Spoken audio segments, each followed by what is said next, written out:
Let me start sharing with you guys a bit of my values and principles, because it has a lot to do with the person that I am today and the success and my adventure that I have been going through and what I have today. But also, this is like your blueprint. You know, your values, your principles, your foundation is you. And I mean, if you start with a good foundation, well, usually things will be solid and you can actually build on as you go. One of the things that I always had in my mind and that I always wanted to believe is if you're a good person and if you do good actions and you work in a good environment or create job in a good working place for a good cause, well, I believe that good things should come back to you. And the opposite is also true. So always doing good deeds, trying to work in something which is positive, but also being a good person in general. I'd rather be the good guy than the bad guy, let's put it this way. And that's a personal choice, but that's the way the ball bounces for me. At a very young age, I realized that if you want more in life, you know what? Hey, it's not a mystery. You have to do more than the others. It will not come pre-chewed, delivered in your mouth, and thank you very much. So if you want more in life, you just need to do more. That means what? If you're going to do something, I'll tell you one thing, is if you're going to do something, do it right. Do it the best you can. And that should be a way of living. Just day in, day out, be the best person you can be.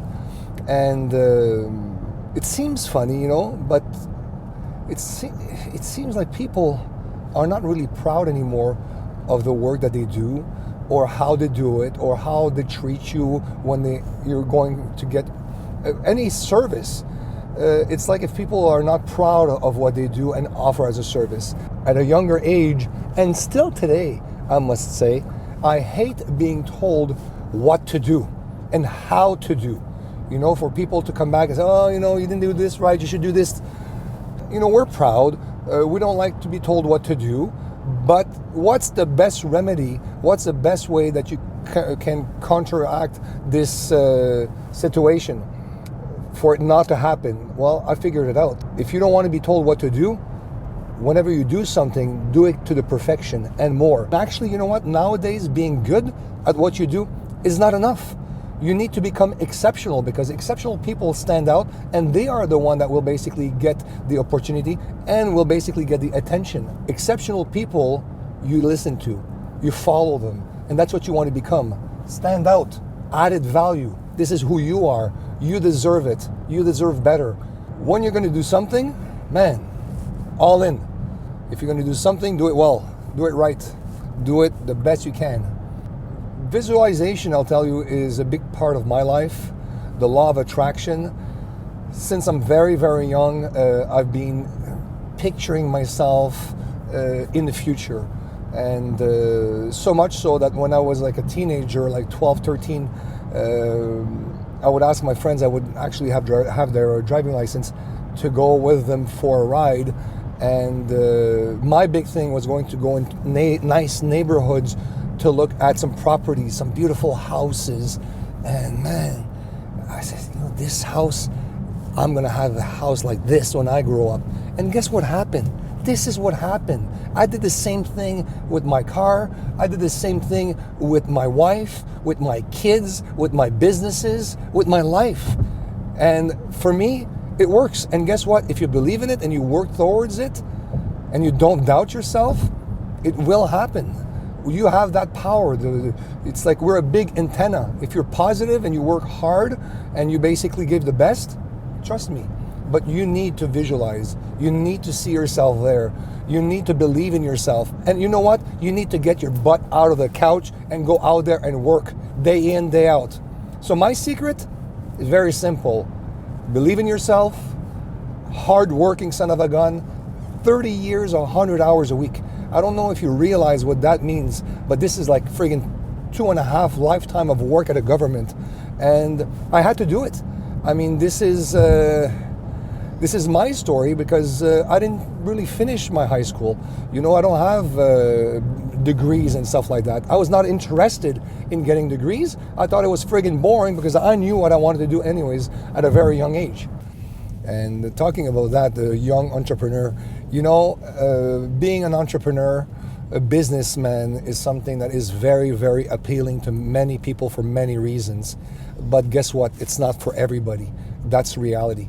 To have the business sense in you, it's actually embedded in you. It's either you have it or you don't.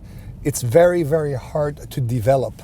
And you can be really good theoretical at the school, you can read all the books, you can become better with time, but it's definitely either you have it or you don't.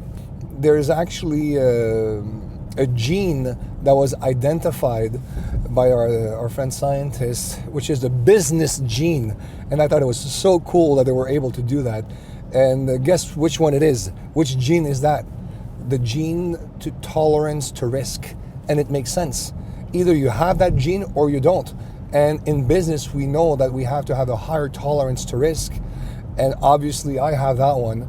And many of the businessmen have that. That's why when you have conversation with people, sometimes for them it says, oh my God, you should never, I would be able to do that. Oh, I don't know how you do this. Well, it's simple. It's against their nature. It's either they have it or they don't. One of the things that I've been doing for a long, long time, and that really works, and that you could also do, is to start to save money. And the way you do it is very simple. For every dollar that you spend for pleasure, that means what? For a trip, for your car, for the restaurant, for a pair of sneakers, for every dollar that you spend for your own pleasure, you need to put 2 aside. Okay? That's forced economy. So it's forced savings. So there will never be a time where you're going to be caught in a bad spot with no funds and with no backup plan. Easier said than done, but you absolutely need to start doing that. That's the first step. And there's no age for that, by the way. I started to do that when I was 15. And there's no age to do that, because the sooner you do it, the sooner you will raise some capital, and the sooner you'll be able to do some small investments. I'll tell you one thing that was really good for me at a young age was 1 month in Haiti. Haiti, which is of course the same island as the Dominican Republic. I did 1 month traveling there when I was 18. And that's probably one of the best trips that I did back then, that really put a jet in my rear end, because I get to know those people. By the way, very, very nice people, very well brought up, extremely educated for most of them. They're religious, but they're proud and they're workers. And I always remember that day when I was in that park, and there was a guy just playing guitar, so I just wanted to see him and started to chat. And he says, yeah, you know, I play guitar, but I have a degree actually. I'm a doctor, I'm an MD. I said, my God. I said, why don't you work? He says, well, they won't let me work. I said, okay, fine, get on a plane and go and work in Canada or in the US. I said, well, that's not how it works here. We're not allowed to leave the country. Number one, we don't have the money to buy the passport, and we're not able to leave. And this is where I said, you know what? You have no idea how we won the lottery by being born in North America. If you're born in the US and in Canada, you need to realize one thing, is that already you won the lottery, because you're in a country where if you want to, you can make it happen. It's only up to you to basically wake up in the morning and go to work and make it happen. Sky is the limit. And it's true. You know what? You have a government that basically protects you.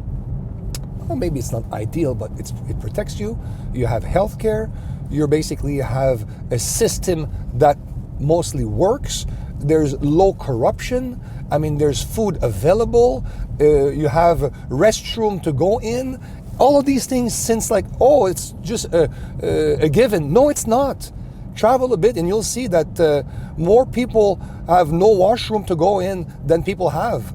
You know, you don't realize that. So we are so lucky. And at a very young age, I realized that. And when I got back here, I said, son of a gun, let's go to work.